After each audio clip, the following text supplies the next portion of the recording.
Hai, welcome to Bunda Kadabra. Kali ini aku mau sharing tentang basic hand lettering. Oh ya, FYI, lettering itu bukan menulis biasa ya teman-teman. Jadi kayak menggambar huruf gitu. So, hand lettering itu bukan harus yang tulisannya bagus ya. Nah, makanya sekarang aku mau sharing basic-basicnya. Yang pertama yaitu upstroke. Upstroke adalah membuat garis lurus dari bawah ke atas dengan cara tidak terlalu menekan brush pennya kayak gini. Oh ya, untuk memegang brush pennya juga teman-teman, triknya itu jangan terlalu dekat dengan ujung tipnya karena itu bisa merusak brush pen dengan cepat. Jadi nanti ujung brushnya itu kayak mekar gitu, istilahnya nge-fray. Lalu yang kedua adalah downstroke. Downstroke sama sih dengan upstroke, sama-sama membuat garis lurus. Tapi bedanya kalau downstroke itu dari atas ke bawah. Jadi kita membuat garis yang lebih tebal. Caranya agak ditekan brush pennya, lalu tarik garis dari atas ke bawah. Ingat ya, atas ke bawah. Kayak gini.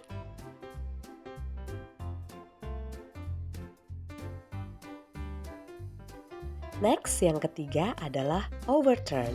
Overturn itu membuat garis lengkung dari bawah ke atas lalu ke bawah lagi. Kayak gini. Dari bawah ke atas, tarik garis ke bawah. Atas tipis, bawah tebal. Perlu diingat ya, ke atas tipis dan ke bawah tebal. Untuk basic ini perlu pengulangan ya teman-teman. Jadi jangan khawatir, aku juga dulu awal-awalnya agak kaku gitu. Makanya harus sering latihan supaya tangan kita lebih luas. Oke, next yang keempat adalah underturn. Underturn itu kebalikan dari overturn ya teman-teman. Jadi kita membuat garis lengkung dari atas. Kalau tadi kan dari bawah, kita mulai dari atas, ke atas lagi. Nah, untuk underturn sendiri menurutku ini lebih tricky dibandingkan overturn. Jadi nggak usah terburu-buru dan bisa pakai 2 kali kayak gini. Bawah dulu, stop, terus ke atas lagi. Jadi nggak harus langsung membentuk garis lengkung. Intinya nggak usah cepet-cepet ya, pelan-pelan aja. Oke, selanjutnya yang kelima adalah curve. Curve itu gabungan antara overturn dan underturn. Jadi kita membuat gelombang gitu teman-teman.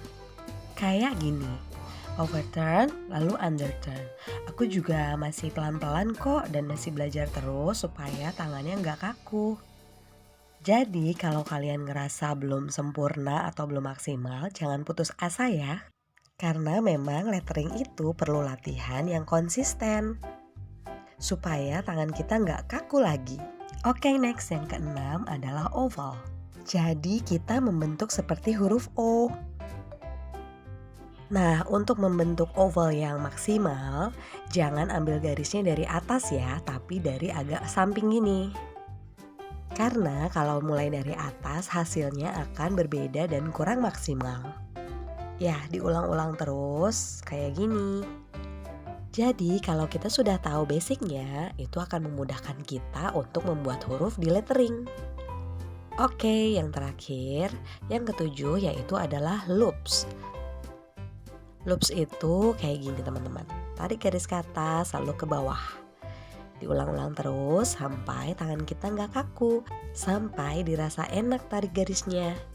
Intinya harus terus diulang-ulang ya teman-teman. Kamu bisa coba mengulangnya jadi satu bentuk itu satu halaman.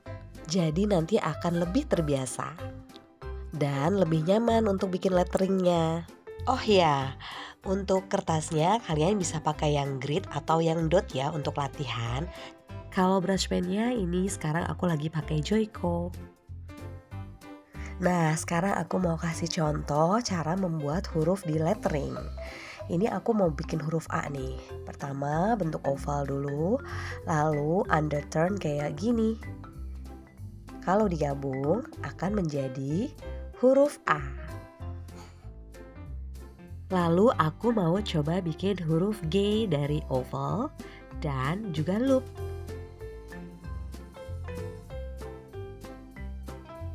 Lalu kalau digabung akan membentuk huruf G. Selanjutnya aku mau bikin huruf D. Sama ya, dari oval, lalu bentuk loop lagi. Oke, sekian informasi dan sharing basic hand lettering dari aku. Semoga mudah dipahami dan bermanfaat ya. Thanks for watching and see you on the next video. Bye-bye.